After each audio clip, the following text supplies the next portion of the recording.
Kia ora everyone, it is Women's Health Week, and basically this week is about raising awareness about women's health and everything else that comes with it. So I want to talk a little bit about fertility, a subject that's obviously quite important, but also for me, I've had real personal struggles with this particular subject. So let's dive in and answer some questions. I've always wanted to be a mum. It's always been my dream. And when I embarked on the journey on having children, I didn't realize there was issues. I thought, that I was going to be all good because I was healthy and fit and all the rest of it. And it wasn't until I did some tests, and that was via my GP, doing some tests that way to see what was going on. And that's how I got put onto the IVF journey. All it took was a blood test to find out that, egg supply was a bit low and things just wasn't quite right there. But also it was the journey to also finding out that I had endo. So not an easy pill to swallow. However, I could have been very disheartened by it, but actually soon realized that knowledge is power, and there are options out there. Now, with fertility, there is a private sector and a public sector.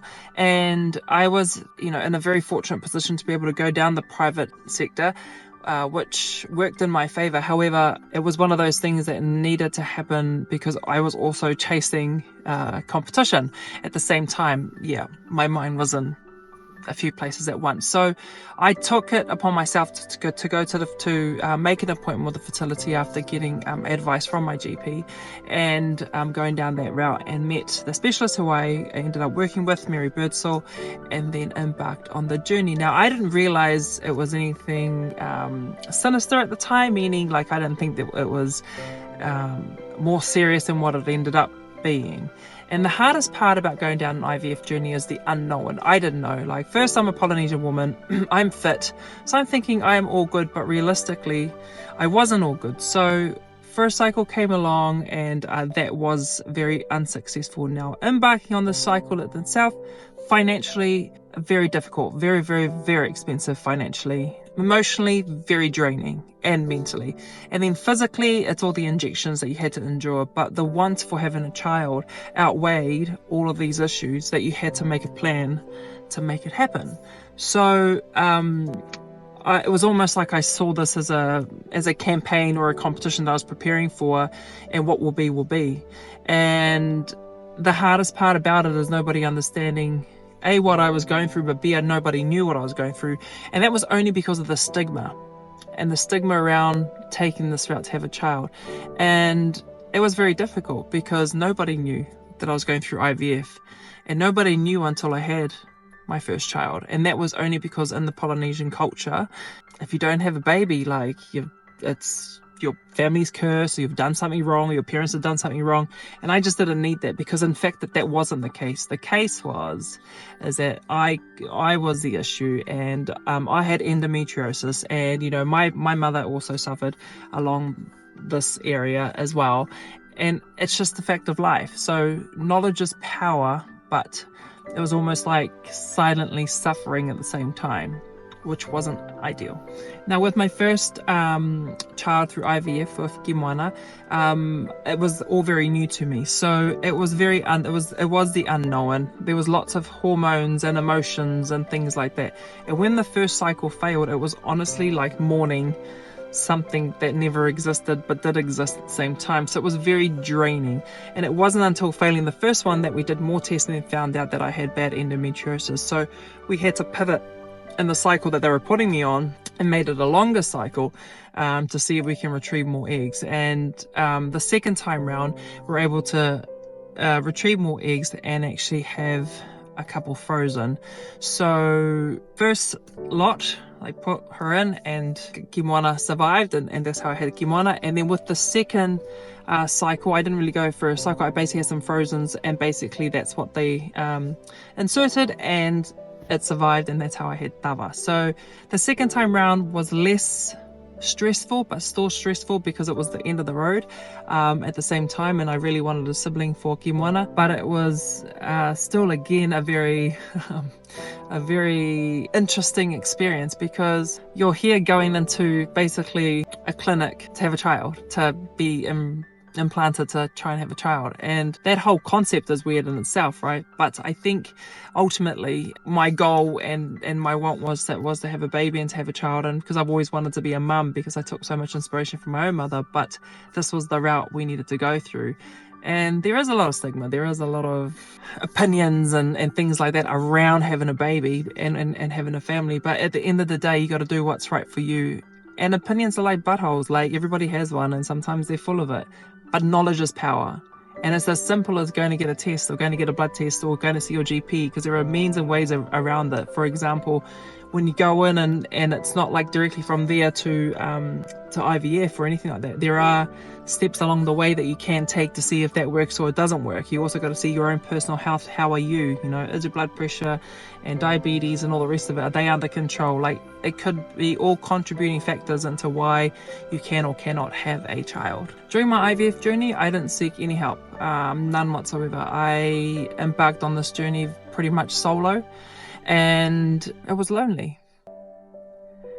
And that was only because I didn't trust any communities. I was very isolated, and the way in that I was going through to have children is not the norm in my community or in my culture. So therefore it was quite a silent journey, a very silent but lonely journey, to the point where I actually left the country when I had to wait that 2 weeks before you know if you're pregnant or not, after they insert the fertilized egg.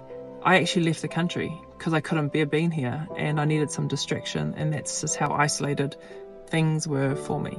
My advice to anyone going through IVF or considering it is, first of all, you're brave. You're absolutely brave for even embarking on this, but you know, this is something that you want. So this is, you know, such a beautiful thing as well. Talk to your family, get the support network you need around you, because it is a very emotional roller coaster ride for everyone involved, and especially for you. And it's very hard because your body does all sorts of things with all the injections that you gotta do as well. So I would just get a good support network around you, people that you trust, who are not going to be judgmental and who are not going to have opinions about what you're going through, etc. Get the people that you trust around you, and just make sure you're sure that you are looking after yourself. And even with the support network, it could get quite isolating still, you know, because you are constantly waiting to see if there's going to be 2 lines or 1.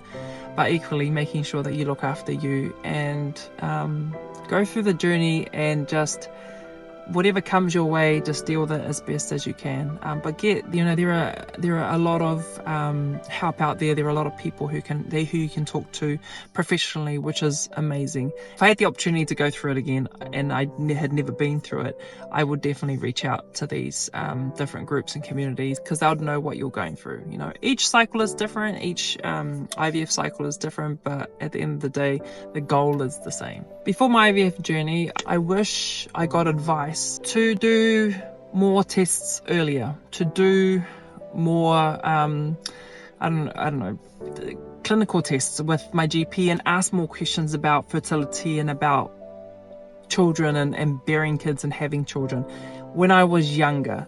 I didn't embark on this until I was like 35, 36, when I wanted to have a child and stuff. I wish I'd done it earlier, when I was a lot younger, because eggs will be younger, they'll probably be more healthier, maybe an opportunity and a chance for me to produce more eggs.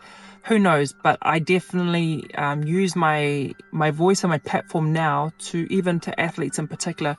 If having a baby or having a family is one of your goals, and you're still in it full time with your sporting career, go get tested. Go get tested. There are opportunities to get your eggs frozen, and things like that. There are options out there, and I've been able to share my story and to be able to encourage young females, whether in the sporting world or not, to go and get themselves tested, but also freeze your eggs if you can, and you have the opportunity to, because the later you leave it, sometimes it's definitely a lot harder, that's for sure. And I wish I'd had that advice earlier. But your sports and your career got in the way, and you're just so focused on that, and when the time comes, it's almost sometimes too late. So I feel very grateful that I have my 2 children, and it wasn't easy to get here, but I feeling blessed on a day-to-day basis every day.